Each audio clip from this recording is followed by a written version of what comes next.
Nggih, Bu. Mungkin ada yang ditanyakan lah, tapi ulun izin bertanya dulu. Nggih. Terima kasih. Mungkin peserta inilah. Assalamualaikum warahmatullahi wabarakatuh. Waalaikumsalam warahmatullahi wabarakatuh. Oke, sebelumnya ucapkan terima kasih banyak Ibu bisa berhadir di sini untuk kajian Ramadan, dan hari ini mungkin banyak yang perempuan juga, mungkin banyak yang ditanyakan kawan-kawan seputar masalah kewanitaan. Nah, mungkin ulun memulainya untuk mungkin yang pertama untuk haid ya. Jadi mungkin wanita ini punya rentang haid beda-beda, antara 6, kadang ada juga 9 hari lah. Biasanya kadang 6 hari itu selesai haidnya, hari ke-7 ngeplek, tapi ngepleknya itu misalnya nih sore baru keluar, berarti mungkin bisa puasa ya, misalnya paginya bisa puasa, pas ada ngepleknya lagi mungkin batal ya, Kemudian pertanyaannya, kalau misalnya mohon maaf lah, ini laki-laki, darah yang keluarnya ini di hari ke-7 atau hari ke-8 itu keputihan kekuning-kuningan saja. Apakah pada saat kuningan itu boleh sholat atau bagaimana, atau membatalkan puasa? Itu yang pertama, Kemudian juga di sela-sela waktu itu, misalnya nih, mohon maaf, tidak keluar lagi. Misalnya zuhur nih sudah nggak puasa nih, sampai zuhur tuh tidak keluar, sampai asar tidak keluar. Apakah saat itu kita harus mandi wajib, dan kita sholat dulu lah, walaupun tidak puasa sholat dulu, seperti itukah? Yang berikutnya adalah untuk tadi yang cat kuning ya, yang plek kuning. Yang kedua adalah untuk wanita haid sendiri. Kadang kalau misalnya ada yang sampai 8 hari 9 hari, bingung lah, ini kira-kira sembahyang kada, akhirnya timbulkan sembahyang tak 10 hari. Nah, itu untuk wanita haid ini amalan yang paling diutamakan sebenarnya apa buat yang lagi uzur. Yang berikutnya adalah untuk tarawih. Untuk tarawih ini banyak mungkin kawan-kawan juga banyak membaca masalah seorang wanita itu tarawih itu lebih utamanya di mana, karena ada dari hadis ya kalau tidak salah, bahwa seorang wanita itu paling afdal adalah di ruangan kecil di kamarnya.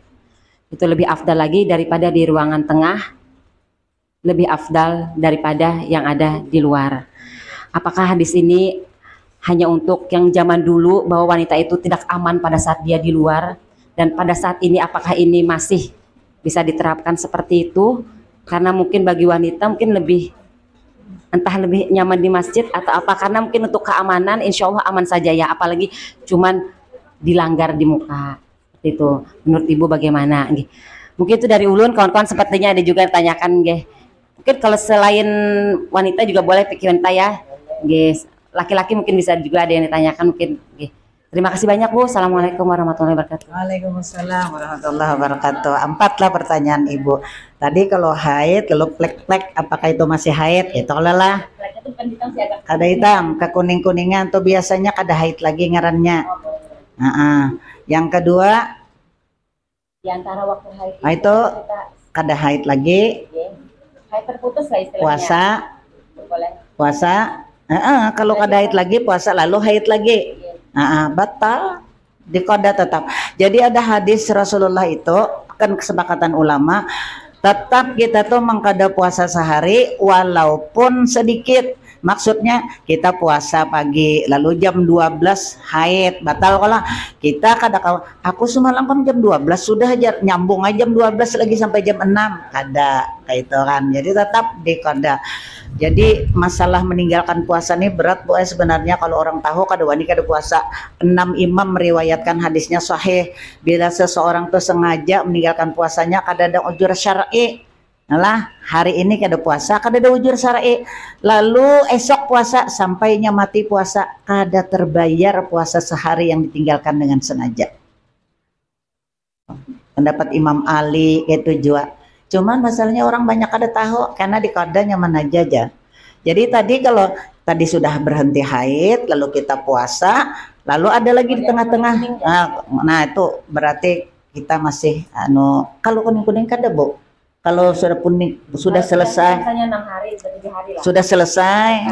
Ada yang plek itu. Plek itu bukan. Itu apakah misalnya batal lagi? Kalau misalnya kita kebiasaan kita nih 7 hari ya. Iya. 7 hari sudah selesai. Tapi karena capek atau apa? Pasti 8 capek. 9 hari 9 misalnya ada keluar lagi tapi flek-flek agak hitam itu apakah? Oh kalau hitam Bu Ai kecoklat-coklatan tuh masih dihitung haid. Nggih. Itu. Nggih. Nah yang ketiga, kalau kita berhenti haid, ibu-ibu johor tahunya lah. Berarti dari subuh dilihati masih haid lah. Johor sholat. Iyalah. Atau kita kada sholat johor mungkin dikira. Tapi ketika kita sholat asar ternyata sudah berhenti haidnya, berarti johornya dikoda. Johornya dikoda. Kalau isya taunya maghribnya dikoda. Biasa, makanya diperiksa terus. Karena kita kada tahu, mungkin tenggang waktu antara zuhur sampai asar itu tadi sempat sebenarnya berjuhur nih. Cuma kita lambat tahu. Nah itu jadi kita mengkoda, dikoda itu. Lalu yang keempat, nah tarawih. Sholat perempuan itu memang Bu Ai yang abdal di rumah, yang lebih abdal di dalam kamar sendiri. Memang ada 4 lah. Pertama harus izin suami kalau hendak berjamaah keluar.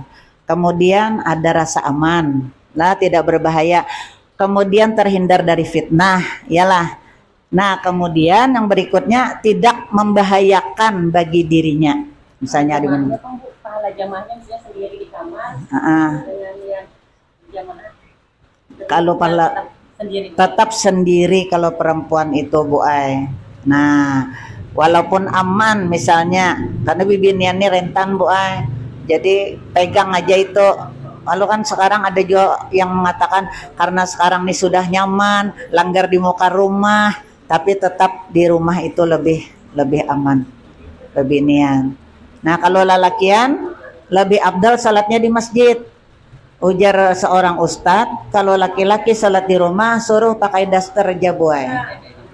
Nggih. Cuman itu dalam tanda petik belah misalnya harus gantian menjaga anak sebagainya gitu. Ibu aja tarawih di rumah aja terus. Kayak terlalu jauh padahal langgar, jadi di rumah saja. Ada tanya lagi Bu? Pak? Nggih. Terima kasih. Nih Pak, supaya mendengar ibu-ibu. Assalamualaikum warahmatullahi wabarakatuh.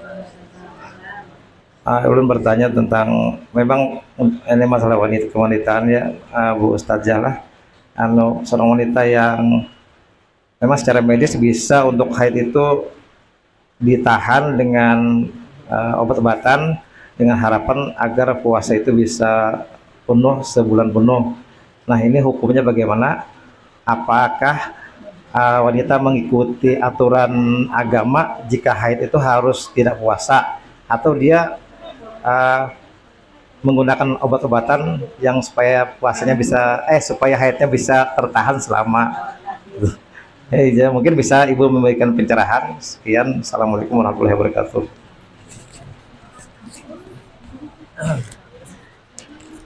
Jadi Bu Ai, diberi Allah haid itu sebenarnya bersyukur, mengeluarkan penyakit lah. Jadi utamakan yang syariat. Walaupun menggunakan obat-obatan penahan haid tadi itu hukumnya hanya makruh. Itu boleh dilakukan kalau orang ini tadi kesulitan benar bayar puasanya. Nah, orang ini panggaringan misalnya, bilanya kada bayi orang banyak, kada terganti puasanya dan sebagainya, alasan-alasan yang syar'i. Tapi tetap kalau ibu menyarankan kada usah pakai obat-obatan tadi untuk mengejar full puasa, karena itu sudah kodrat kita. Jadi keluarnya darah haid itu keluarnya penyakit dari awak kita. Nah, kayak itu Pak Ai. Ada lagi Pak?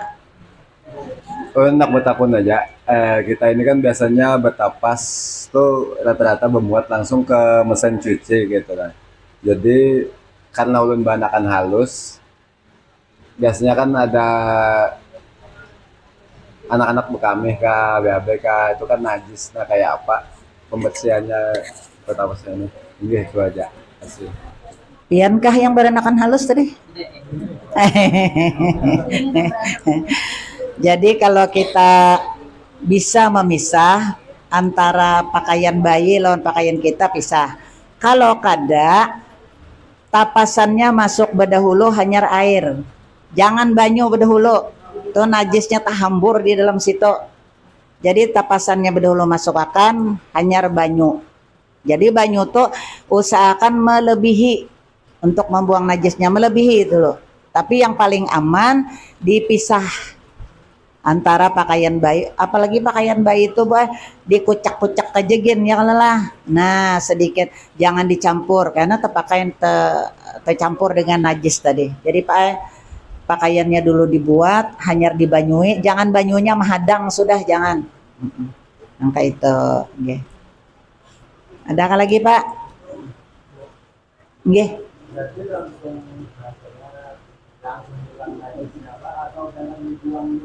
Dibuang Pak, dibuang dulu, nggih. Dibuang dulu, banyu sabunnya kena dulu, buang dulu sekali dulu pian putar, aman tuh buang, isi banyu hanyar bari sabun.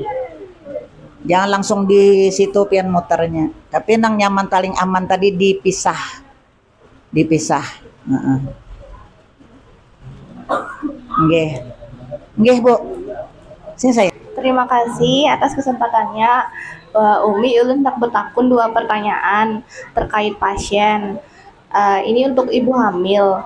Misalkan seorang perempuan hamil itu kondisinya sangat jelek, dia itu kurang gizi, hamil muda, kadang-kadang pendarahan atau kontraksi, tapi bekaras puasa Umi, dan alasannya supaya anak ulun belajar puasa juga. Padahal kami sebagai anak resmi mengkhawatirkan kondisi sidin yang uzur. Itu pertanyaan pertama, kayak apa hukumnya sidin puasa, dan itu kada apa aja kah? Karena sidin seperti menyiksa diri bang, menurut pemikiran dulunya awam. Pertanyaan kedua, untuk ibu menyusui, itu ada pasien ulun pada hendak stop menyusui selama bulan puasa supaya sidin kawa puasa full, tapi anaknya disuporkan, kada apa-apa jar anak setumat disuporakan dulu asal ulun kawa puasa, kada apa-apa kah kayak itu Bu? Tentunya pola pikir pasiennya itu. Padahal kalau di stop menyusui sebulan tuh karing susu, tapi sidin kada mau, soalnya kalau sidin puasa sambil menyusui anaknya hamuk. Sudah ulun jelaskan Pang, sidin kondisi sidin tuh kawa aja bayar fidyah mengganti puasa. Nah ibunya tuh pada mau mengganti puasa. Terima kasih Umi, itu pertanyaan ulun. Yang ibu hamil tadilah, padahal kondisi sidin tuh kada memungkinkan secara medis lah. Sebenarnya Islam tuh mudah kan. Orang hamil kan bisa bayar fidyah, bapak cangkal-cangkal puasa. Tapi sidin mengaras kan kayak itu biasanya lah, mengira sama perumpamannya kayak ini. Kita nih musafir, disediakan Allah sudah fasilitas dengan jamak kasar. Kada aku nyaman 4 rakaat tuh berarti termasuk kita kada menghargai fasilitas yang diberikan Allah. Nyaman aku 4 rakaat, dikiranya nang 4 rakaat ini lebih abdah.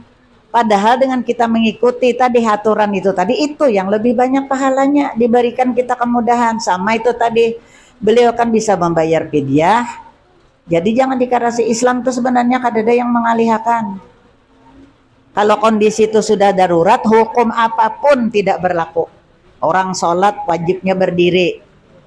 Kada kawa sidin berdiri, berduduk. Kada kawa juga berduduk, berabah. Kada kawa dengan isyarat itu sudah fasilitas. Jadi jelaskan jalan sidin mengarasi puasa, mungkin itu nanti akibatnya dengan anak sidin juga, dengan bayinya tadi. Sama tadi yang menyusui kan, yang menyusui hendak tetap berhenti menyusui supaya kawapul puasa.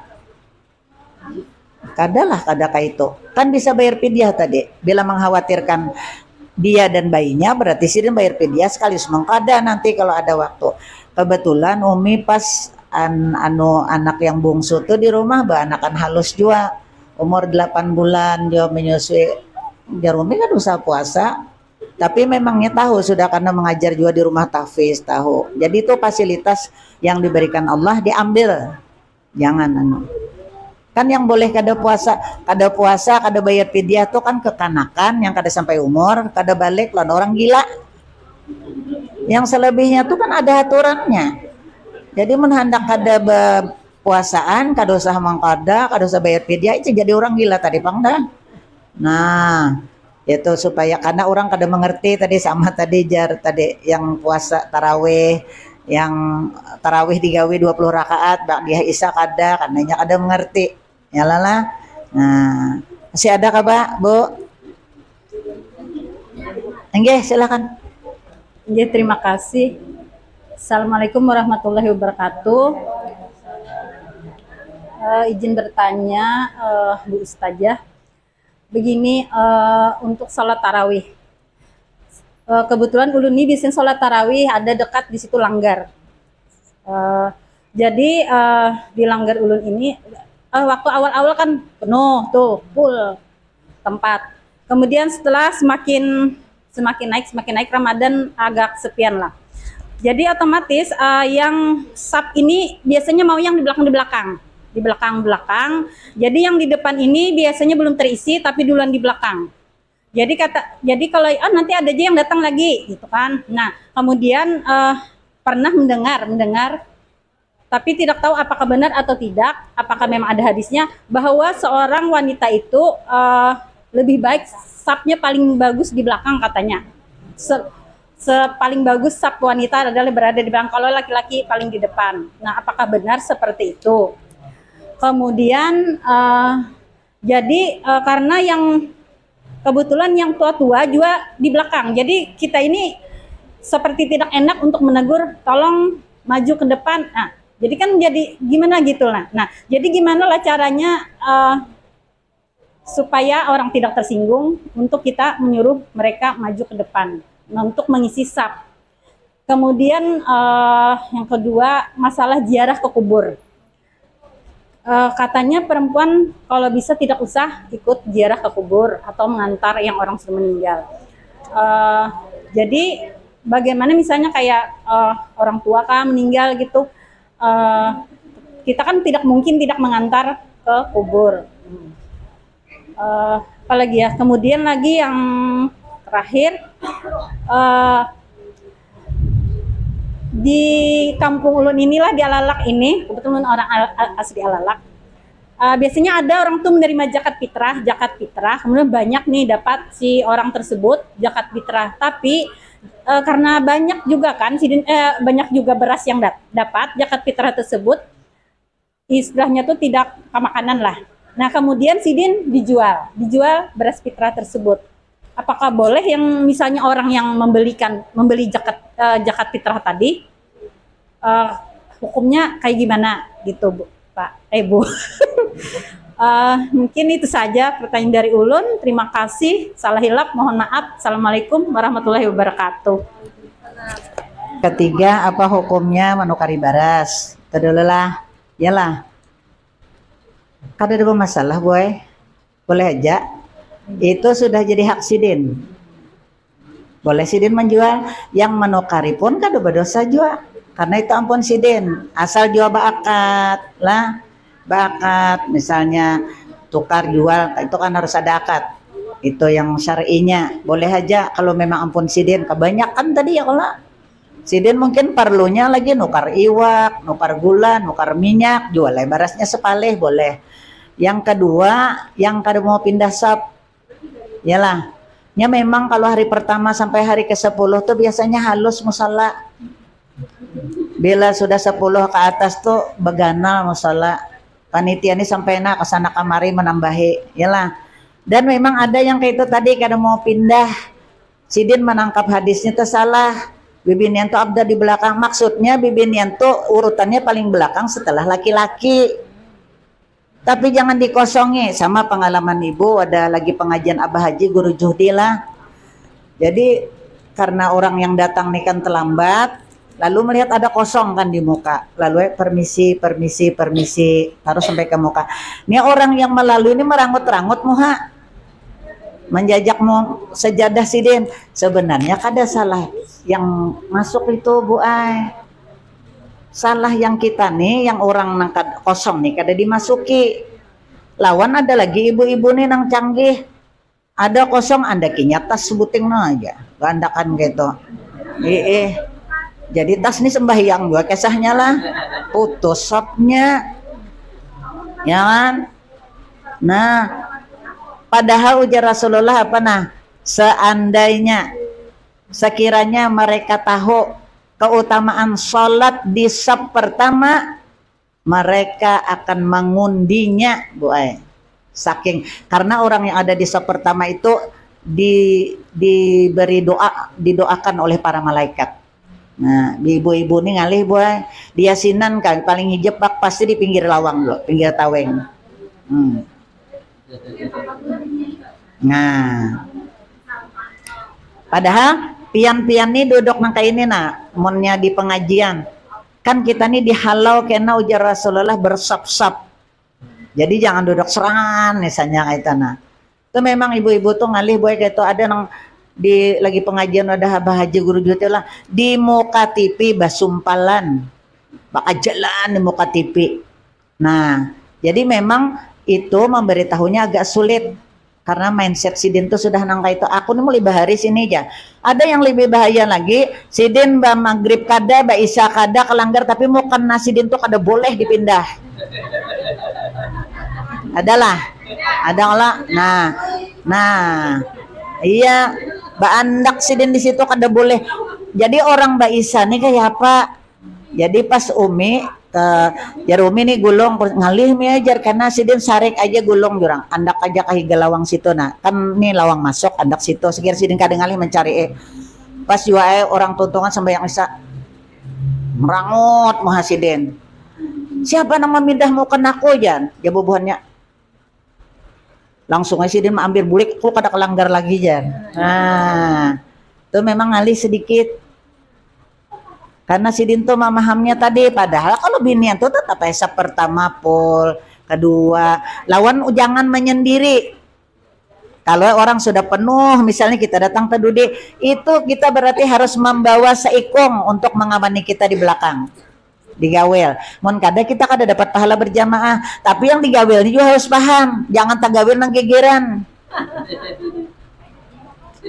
Lah orang sudah sembahyangan makanya bilanya terlambat nih banyak mudaratnya masbuk amun bisa seorangan mun masih muat kalau orang yang paham kan kita gawe di sini bergeser masuk kita nah atau digawe kada mungkin bergeser bermundur ini mengawani kita supaya dapat pahala berjamaah.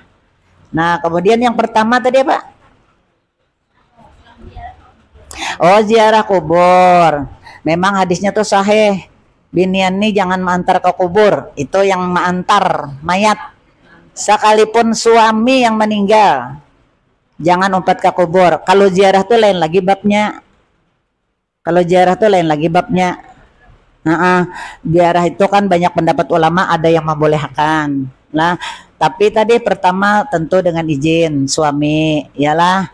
Kemudian kada meninggalkan hal-hal yang memudaratkan di rumah. Ini ada juga binian seminggu-minggu datang pulakan ziarah bakawanan.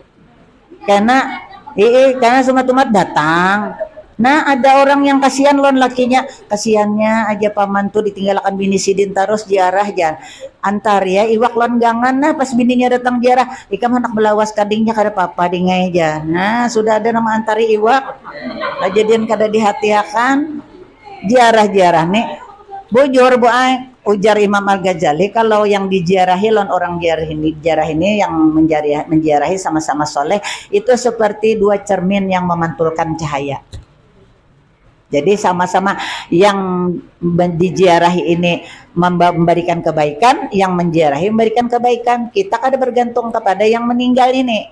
Ya Allah, tapi tadi syaratnya harus bujur, izin laki, jangan aku abahnya tolak lah jar isok, kada kerusah jangan. Aku sudah bayar ya, nah ikaman. Tuh kada izin ngarannya. Boleh aja ziarah boleh. Dulu Umi lan Abi itu ketujuan buang ziarah. Tapi Abi kada mau lagi ngalih buat ibu-ibu nih buai. Pak Ai, habis sembahyangan berpupur setengah jam tuh. Inggih Orang sudah malam habis maghrib nih siapa yang mencengangi moha kita nih, gak usah gini lagi supaya lakas. Jadi tadi memang kalau ziarah tuh masih ada yang memberikan, cuman jangan duduk di atang kubur lah, itu besar dosanya buah menduduki kubur orang. Nah itu jangan dalam keadaan haid lah tadi boleh, tapi kalau mengantarkan jenazah tadi memang kita kada dibolehkan. Lawan perempuan yang ditinggal mati suaminya itu iddahnya 4 bulan 10 hari. 4 bulan 10 hari. Jadi kada boleh bahias, kada boleh bawangi-wangi, kada boleh bagincu-gincu, keluar rumah kada darurat jangan. Jangan hanya laki mati 3 hari mah tabal bana gincu sibin berjalan lah, kecuali darurat. Misalnya kan ada jamaah umi yang di residen di Benyamin itu suami beliau meninggal ketika hendak melaksanakan sholat fardu isya di masjid. Ini anak-anak kadada di rumah hari sehari-harinya kayak pami ulun kayak ini aja. Sekarang kan ada Gojek. Nah, jadi pesan jangan keluar menyakawa. Adalah memang itu kada bahias maksudnya nih yang berwangi-wangi nang kayak begin coba apa, tapi mandi tetap ya, jangan kada mandi 4 bulan 10 hari kesian orang. Boleh aja saya ngai kalau untuk ziarah. Ada lagi, Bu? Bismillahirrahmanirrahim. Assalamualaikum warahmatullahi wabarakatuh. Ini izin dulu bertanya, Bu. Yang pertama mengenai idah tadi. Jadi kebetulan ada kawan yang suaminya meninggal. Jadi inya tuh diberikan cuti hanya 2 bulan saja oleh kantornya. Jadi ujarnya sebenarnya aku nih belum sampai idah lagi keluar rumah. Namun kayak apa nasib anakku, kebetulan anaknya 3 orang kayak gitu yang harus dinafkahi. Pertama itu bagaimana hukumnya. Yang kedua, misal di dalam suatu keluarga ada 6 anggota keluarga, Bu lah. Jadi dua dari anak si anggota keluarga tadi sudah menikah. Namun si kepala keluarga tidak jadi kita memberikan fitrah buat anak-anaknya. Bagaimana hukumnya? Terus wajibkah si saudara yang memberikan fitrah untuk adik-adiknya? Mungkin itu saja. Tadi cuti 2 bulan lah. Iddah orang meninggal tuh yang iddah mati 4 bulan 10 hari lah. Tuh berarti kalau inya kada keluar rumah, aturan kalau tadi sudah dari pemerintah, yalah. Berarti itu ngarannya darurat. Boleh aja inya, cuma tetap harus menjaga. Umi ingat waktu masih jadi lurah dulu tuh, ada juga besi staf yang kayak itu meninggal kada boleh keluar, tapi kita harus bijaksana kan. Jadi mungkinnya setumat zamannya tuh belum absensi penjer, belum lagi, masih yang tanda tangan. Jadi tanda tangan aja bulik setumat gitu. Tuh kada kawadiano karena itu aturan tadi. Kalau kada inya kena hukuman disiplin kena. Ya Allah. Nah, kemudian sebenarnya kalau orang tuanya tadi kada mampu memitrahi, kada berdosa sebenarnya, kada berfitrah. Kalau orang tuanya ini mampu memfitrahi tapi kan memfitrahi sidin berdosa. Tapi kalau dang sanak tadi hendak memfitrahi adingnya, unjuk duitnya lon mamanya, boleh, atau inya langsung memberi duit lon adingnya boleh. Boleh aja.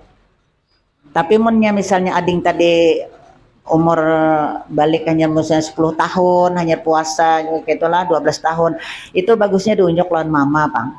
Itu banyak kasus kayak itu. Biasanya ada yang bahasa Banjar itu kada maherani lan anak buah nih bapitah kada kayak itu kan bahasanya. Boleh kakaknya tadi boleh. Jadi anak laki-laki itu memang pengganti orang tua. Ada lagi? Oh iya. Assalamualaikum warahmatullahi wabarakatuh. Menyambung kisah Pian tadi yang tas ikut sholat tadi, jadi kan putus itu sab. Kalau ulun pernah mendengar bahwa putus sab itu berarti apakah satu sab jadinya tidak dapat pahala berjamaahnya. Itu aja. Nah, tadi tas 4 berjamaah. Diandaknya di sini, inya sorangan sini, inya aja yang kada dapat pahala. Yang orang bersambung tadi tetap dapat pahala berjamaah. Jadinya sorangan aja, nya diandakinya di sini, inya sembahyang situ. Nah, itu kada dapat pahala berjamaah. Kalau di sini diandaki situ ada berdua, bertiga, sempat. Tapi usahakan memang jangan sampai ada yang kayak itu tadi. Kalau anak di muka tas, misalnya di muka boleh. Kadang baik bisa, Baik bisa. Kalau bayi itu kan lain kasus lagi lah. Hanya biasanya diandak di higa, tapi nya kan tetap bersambung kan modalnya lawan mamanya. Ini lain usia nih. Tapi disayangi benar. Nah. Kalau misalnya kayak sajadah ulun yang ganal-ganal nih, kayak apa? Nah, Lebar ini jadi jadi bila membawa sajadah, bila awak halus jangan bawa yang ganal. Bila awak ganal jangan bawa yang halus. Bilanya sajadah kita keganalan berarti ditumpang. Bibinian itu boleh sunat rapat. Kalau kian sunat ininya besampuk. Jadi sekiranya kita mengangkat takbir itu kada terbuka ketiak. Kalau lakian kan memang kayak ini, memang dibuka. duduknya, Tapi kalau kayak itu kada rapat-rapat benar berarti boleh aja. Jangan nang lebar benar, ganal kan mau bawaan. Kayak itu, bujur itu ada memang ganal sejarah. Kawa ditumpangi. Ada lagi? Ya, selamat sayang. Assalamualaikum, terima kasih. Bu, ulun petakun. Pas kita nih Bu hendak ke masjid, umpamanya pas sampai di masjid, tiba-tiba sudah azan. Waktu itu umpamanya azan Isya. Terus kita masuk ke masjid itu lebih baik mengerjakan sholat sunat tahiyatul masjid kah atau qobliyah umpamanya Isya gitu nah Bu. Yang mana lebih utamanya? Terima kasih. Salam. Jadi bola pian baudo di rumah. Sampai ke masjid orang sudah azan. Berarti yang abdal mengerjakan qobliyah Isya. Otomatis dapat sholat sunat wudu, dapat tahiyatul masjid. Asa tadi masuknya pasang mukena, jangan baduduk, langsung sholat qobliyah Isya. Berarti dapat 3. Qobliyah Isya, tahiyatul masjid, sunat wudu. Jadi menkawa sunat wudu ini jangan ditinggal. Ujar guru-guru kita, orang yang mengamalkan sholat sunat wudu itu disukai oleh malaikat Jibril. Doanya pendek. Allahumma inni a'udzubika min dhiqid dunya wa min dhiqi yaumil qiyamah. 10 kali. Minta dihindarkan kesempitan di dunia, kesempitan di akhirat. Jadi amalkan setiap kita selesai berwudu, apakah hendak sholat, apakah kita hendak biasa kan ke kantor kita memang berwudu. Jangan usahakan jangan batal wudu, karena wudu ini menjadi benteng bagi kita. Karena kita berwudu kita pasti menghindari bersentuhan dengan laki-laki, ya kan? Biasanya begayaan kawanan itu kan bisa aja kadang merasa kalau kita sadar berwudu. Maka bilanya kita nih bersentuhan tangan dengan yang bukan mahram, itu hadisnya sahih boy. Kita nanti akan ditusuk dengan paku dari kepala sampai ke ujung kemaluan dari api neraka. Makanya orang banyak menghindari bersalam-salaman yang bukan muhrim, kecuali yang tidak ada syahwat. Misalnya kai-kai tuha benar malah kada apa-apa kalau sidin lah. Nah itu hindari, menyakawa jaga supaya wudhu kita jangan batal. Jadi itu tadi mengutamakan qobliyah Isya, otomatis dapat 3. Ini nininya masih kancang. Berapa umur? 58. Umi tanggal 12 Mei ini 65. Sudah berapa tahun tuh pensiun? Nah jadi tadilah kalau kita langsung qobliyah Isya. Makanya kalau masuk ke masjid itu jangan berduduk. Langsung aja, jangan berpandai-pandai macam-macam. Jadi dapat sunat wudu dapat, tahiyatul masjid dapat, qobliyah Isya dapat. Kalau mengerjakan tahiyatul masjid kada dapat sunat apa qobliyah Isya tadi tertinggal. Nah, masih ada kah? Paskah? Khalas kah? Elah kada tahulah bilanya kena mah aku tadi kan anak batakon anu aja. Habis inggih Nah, terima kasihlah barataan minta reda, minta halal.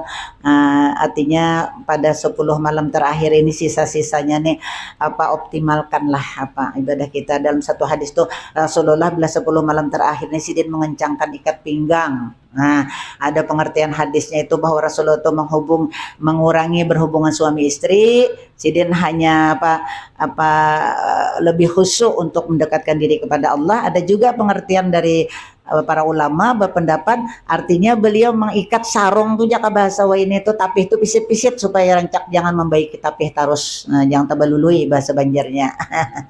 Jadi usuklah kita. Doa yang paling ampuh dibaca 10 terakhirnya Allahumma innaka afun karim tuhibbul afwa fa'fu anni. Nah itu berarti sudah selesai kajian kita hari ini. Kepada ibu dan seluruh hadirin hadirat, Umi mengucapkan terima kasih, minta ridha, minta halal. Mudah-mudahan puasa kita diterima oleh Allah Subhanahu wa taala. Mudah-mudahan Allah berkahi dan bertemu dengan Ramadan yang akan datang. Amin Allahumma amin. Nggih, lalakian. Kita tutup dulu dengan kafaratul majalis. Astaghfirullahalazim allazi la ilaha illa huwal hayyul qayyum wa atubu ilaih. Subhanakallahumma wa bihamdika asyhadu an la ilaha illa anta astaghfiruka wa atubu ilaik. Assalamualaikum warahmatullahi wabarakatuh.